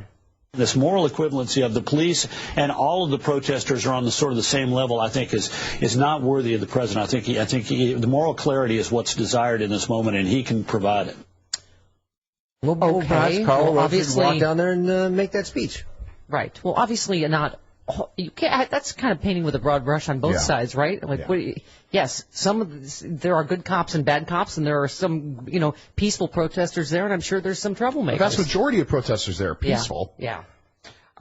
Chief Sam Dotson of the St. Louis Police. I think we can all understand what's going on in Ferguson, but I think every police officer that's out here has a right to defend themselves and the community. He was referring to that the cops in St. Louis that shot and killed that guy with a knife. Right. Yeah. Right. Which is a different situation than what went on in Ferguson because the guy was armed. Yeah. Mm-hmm. Dale in Wisconsin, you're on with Carlos. Hello, Dale. Hi, how y'all today? Hi, good. Go ahead. My wife and I were big community activists back in St. Louis County, and I kind of wanted to explain to people that each incorporated area has its own police department, and each department has its different level of training. There's only 2 police agencies in the state that are accredited. That's the St. Louis County Police and Missouri Highway Patrol. Ferguson, instead of asking for the major case squad to come in from St. Louis County, they asked for riot control. And on sensitive cases like this involving an unarmed person being killed, usually the major case squad comes right in. Everything's handled. There would be no problems. There would have been no riots going on if the chief of police of Ferguson would have asked for the major case squad unit. Okay. All right. Yeah, all right. He bungled it. Yeah. A lot of people in Ferguson have bungled a lot of things. Yeah. By the way, we've been talking about polls lately. It is a little infuriating what the mainstream media has accomplished in some ways. In the most recent CBS News poll, the public was split on which party would do a better job on the economy. Democrats at 42%, Republicans at 41%. This should help break the tie because, the one thing people are right about when they go, the president's, poll ratings on this or that aren't great. Mm-hmm. Because it is amazing how they have able to obscure, because this one, Bush versus Obama on the economy in 3 simple charts. This is so easy to understand. Would you like fun facts, Chris? I'm sure you would. Put it on the back of a cereal box. It is not even close. Bush versus Obama, private sector job creation.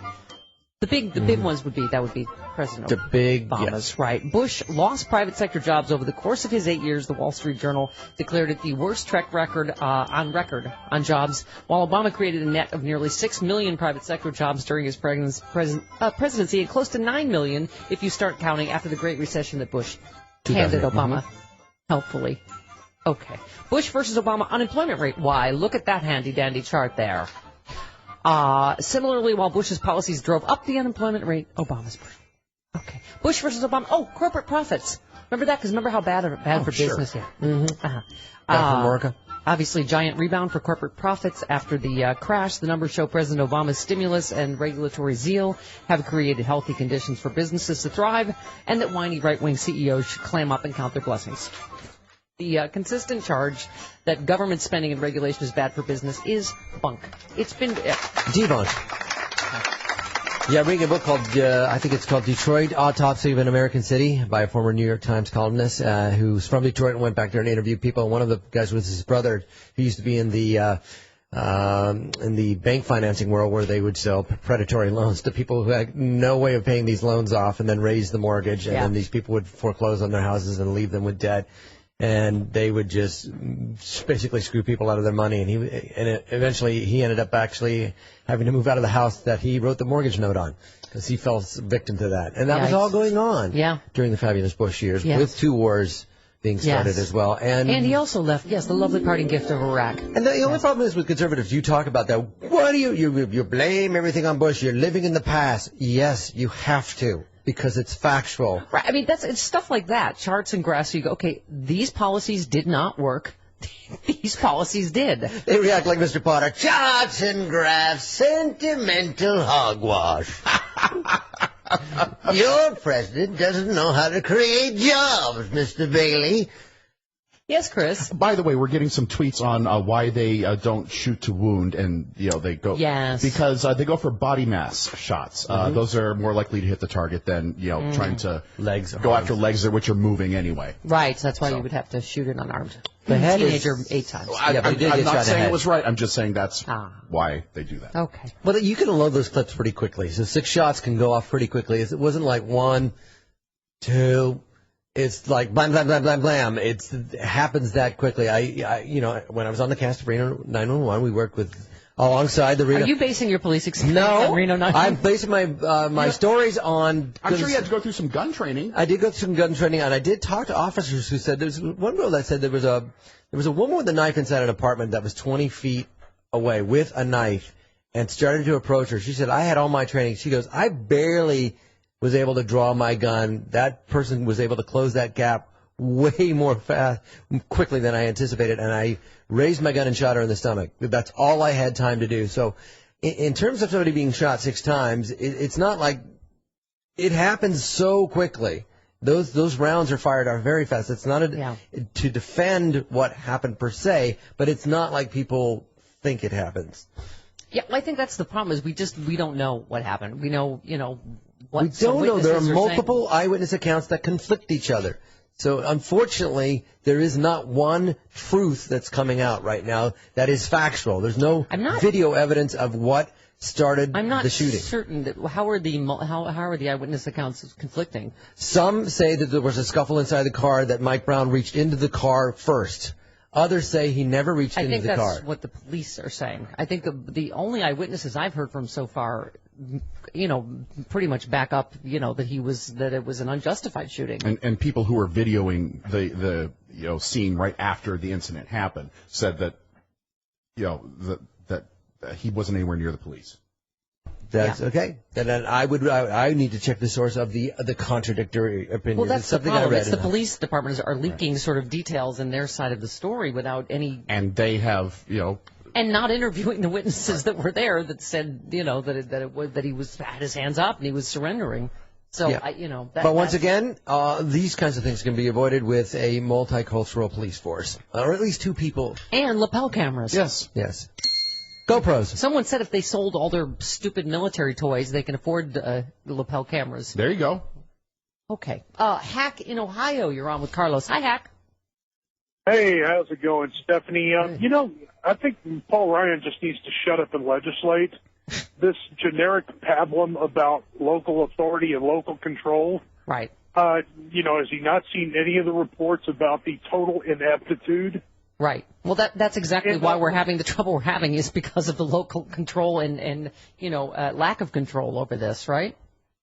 And it also assumes that every municipality has the forensics capability of, let's say, NCIS or CSI or maybe even Quincy. Mm-hmm. Yes, Jack there you go. Klugman is coming the back. funniest thing you said is that Paul Ryan legislates.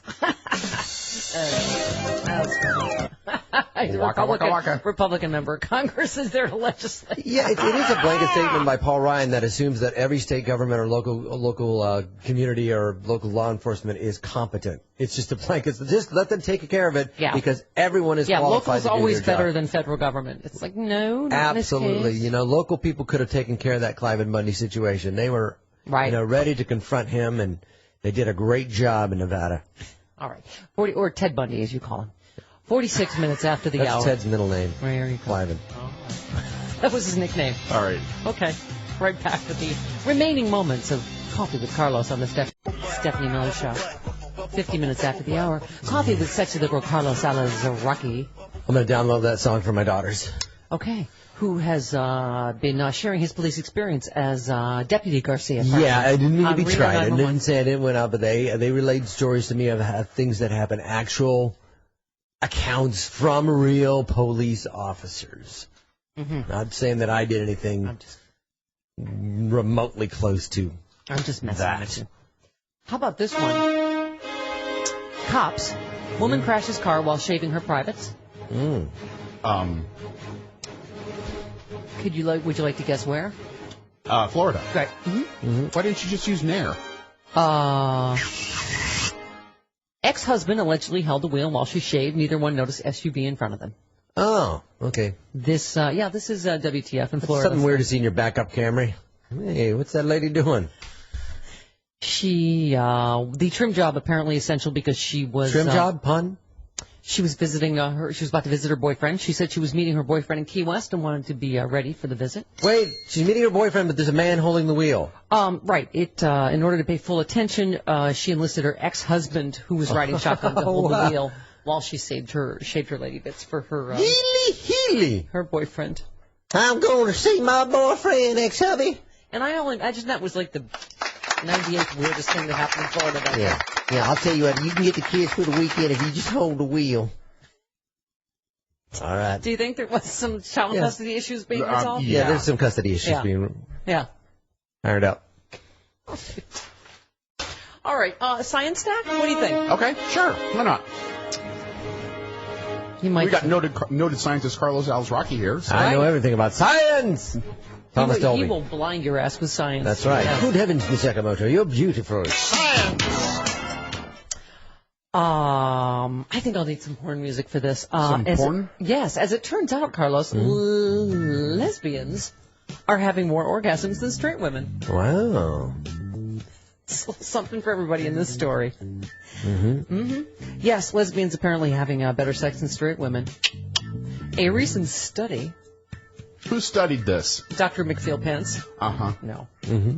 Dr. Squeezy, published in the Journal of Sexual Medicine, focuses on how sexual orientation associates with orgasm frequency. Would you like some more of the fun facts? How does it happen? What can we do to improve? Listen, I'm wondering how I can serve. How can I help? Mm-hmm. While heterosexual women reported orgasming 61.6% of the time, bisexual women 58%, lesbian women had the highest orgasm rate, 74.7%. Well, that's because when you got another chick with you, she knows what we know the lady bits. Instead of just stabbing down there hoping something happens. Yeah, exactly. Stabbing down. Just like ice fishing. Sometimes it's like ice fishing.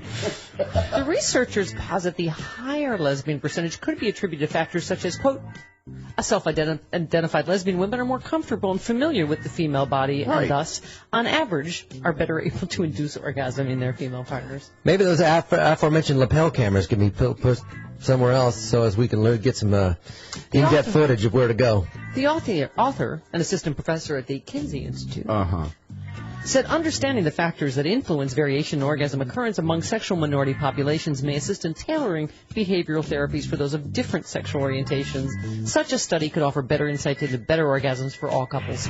I am ready and willing to serve. I could take John Fugelsang with me. He does a tutorial for you men, certain things. Mm-hmm. He said, moreover, to the extent that lack of orgasm is seen as a common and unwanted problem, learning more about orgasm in same-sex relationships may inform treatment for men and women in both same-sex and mixed-sex relationships. Using the word, I am ready to serve. Using the word moreover turns any porn story into a scientific study. Yeah. It made it sound less pervy. Yeah, exactly. I want to lay down you. I want to lay you down on the couch and take you. Moreover, I want to talk Moreover, to you. Whatever, Poindexter, get off me now. Yeah, get off. Come on, honey, let's scissor.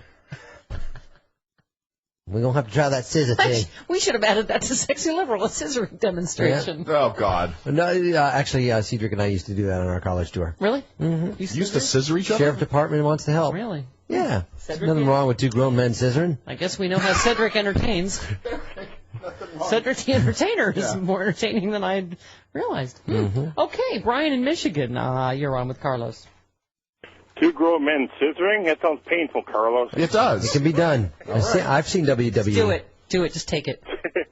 To my point, though, I'm a little concerned about the Pope. It's going to look like he's taking sides in this thing against ISIS, and it's going to bring about comparisons to the Crusades, isn't it? Who, the Pope? Well, the Pope actually said that, not just one country. He was talking about the United Nations. Yeah. He said not just one country should be in charge, but he feels that an aggressor needs to be. There is that potential, but in this case, there are other Arab nations that are asking for help with ISIS. So that is the Muslim, or other Muslims are asking for help to take down ISIS as well. So it's not a Muslim Christianity thing per se. So I don't think we'd have to worry about that.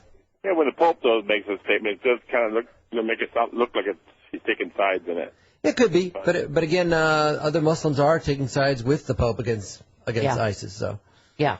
By the way, Rocky Mountain Mike, because we more importantly wanted to know what's in his iPod because he said he's spending the summer listening to music. Rocky Mountain Mike thinks "Don't Stop Believing." Oh, all right. Mm-hmm. The Even Arnel with the Pineda obvious, version, like or a prayer. What? The original version of the Arnel Pineda. I don't know. He's the New Journey singer from the Philippines. Yes. Don't stop believing. Hold on to that feeling.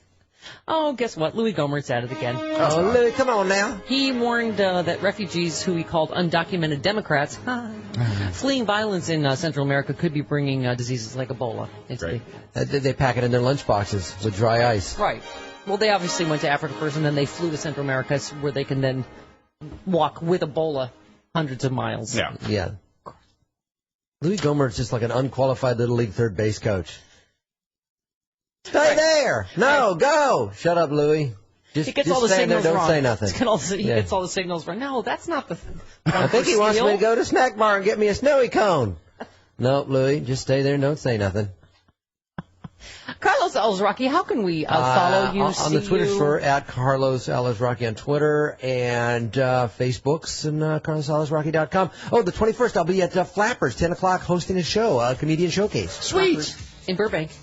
All right. First of Magnolia, right by Barney's Beanery. Back to Vagina Island with you. Thanks for stopping by. Well, I will, and I'll come back again and again. We'll see you next week. See you tomorrow on the Stephanie Miller Show.